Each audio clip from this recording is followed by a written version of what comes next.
hits to wrap things up here on the podcast. 3 topics to touch on. We start with the proposed raid of Area 51 coming up on September 20th. Before we get to the obvious prop bet, we're going to begin with the most likely of them.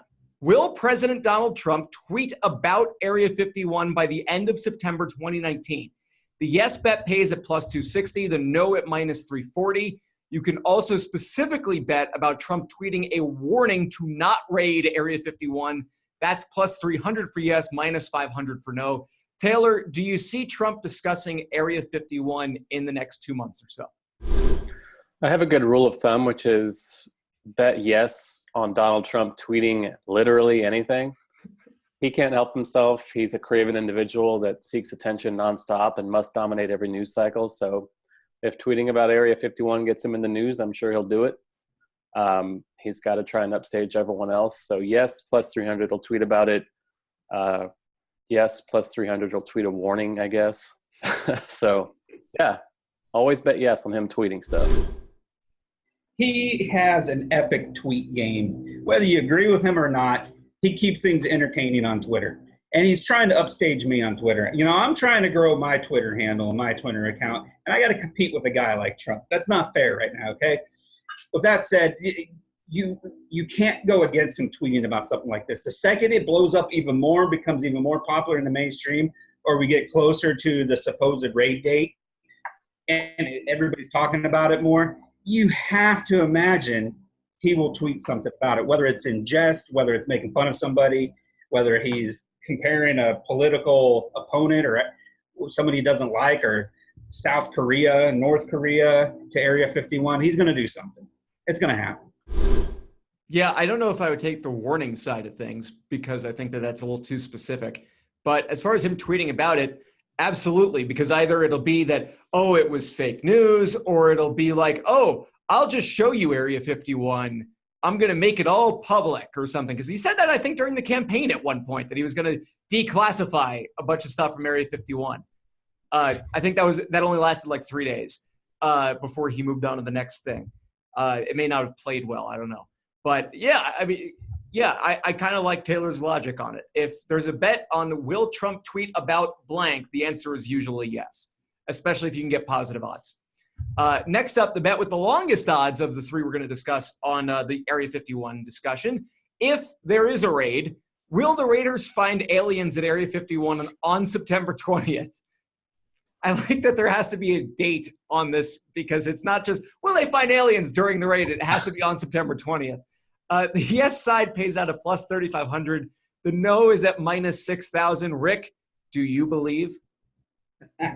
Listen, as someone who's seen every episode of The X-Files twice and every movie twice, I do believe that there is alien life form. However, with that said, do you honestly think that if anybody even makes it close to Area 51, that they're going to get anywhere near anything that could be hidden or confidential or protected or secret or anything like that?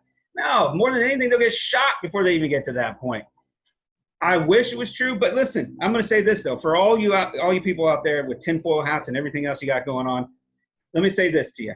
If you think you're going to see alien life by raiding, then you might as well pick the yes, because at least you can make some money in the same process. That's my advice for betting.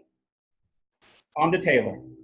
Yeah, if you're going to bet on this, you have to bet yes. I don't see the point in betting no at minus 6,000. Like, why would you ever do that? So if you're going to be crazy enough to bet on this, just shoot for the moon and say they find Martians in there or something like that. I mean, it's top secret for a reason. I imagine they're, maybe they got carcasses or something in there. Who knows? Shoot for the moon in case they find Martians. Like, you were this close on making that like a perfect kind of like play. Yeah, shoot for the shoot for Mars in case they find Mars. Yeah, there you go. Yeah, I mean, I'm not betting no. I'm not betting yes either. I would actually suggest the opposite. If you're one of those tinfoil hat, like you think that there's aliens, they're going to find them, which I agree with Rick. If this happens, which we'll get to in a second, and they actually get into the base, they're not going to get into it. It's not like they're going to be like, oh, they opened the front door and it's like aliens on the wall. If there's anything there that is meant to not be seen by the public, it's going to be down so many corridors, down so many sets of stairs, and behind so many lock and keys. Will Smith in an action movie wouldn't be able to find it before he would be caught. So if you're going to go with it, I don't take either of those bets. Just save your money and buy a bus ticket or something and join them if you're really going to bet yes.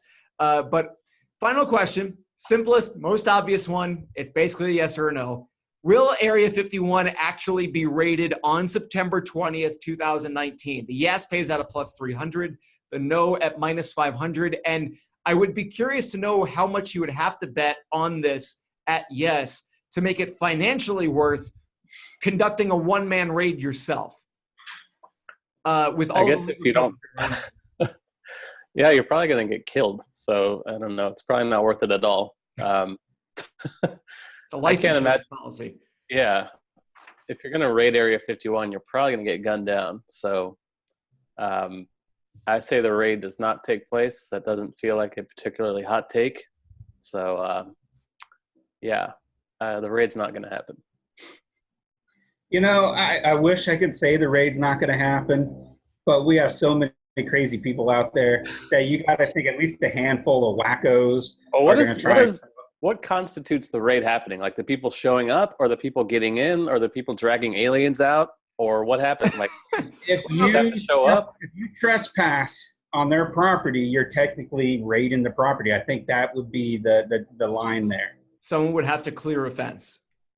Yeah, someone would have to clear a fence, or get some distance on the property to be considered. Because let's face it, when we hear the word raid, we think they're going to invade a building or a structure, but there's so much distance between where the no trespassing fences and signs are to the actual structure itself. Like they would literally need all 1.3 million people that said they're going to do it to show up and get to that building for everybody to get in before half of them are mowed down. And we know they're not going to mow down 500,000 people. However, if you have like 5 wackos, that might be a different story. And I would be remiss if I didn't say rest in peace, Art Bell, because he would love hearing this story if he was still alive these days. One of the greatest paranormal radio talk show hosts of all time. I learned so much stuff about UFOs, chupacabras, everything you can think of on his show. I wish he was still around to see this. Who knows? He might be leading the charge if he was still around. But yes, there's going to be a handful of wackos that do it. People protest everything. We live in an era now where everything's about getting attention. I might even do it now that I think about it. I was actually just thinking, sounds like you're talking yourself. Now that I'm thinking about it, I might at least stand on the side of the road and try and sell some shirts or sell something out of the back of my truck, mixtapes. I got a mixtape. You never know. You got a mixtape? Who still has a tape deck? Wackos going to Area 51. And also apparently Rick. So I don't know if he's in that group or not, but if he doesn't show up for the first podcast after September 20th, then it appears that he won't have shown up. Let's go on to the next topic. I hope you enjoyed that segment from the Odds On Favorites podcast. If you did, there's plenty more where that came from. Click on the link on your screen now to be taken to the complete podcast from this week, or check out the channel to find the other individual segments. And make sure to like, share, and subscribe to the Odds On Favorites YouTube channel for plenty more sports and sports betting picks, tips, and how-to guides.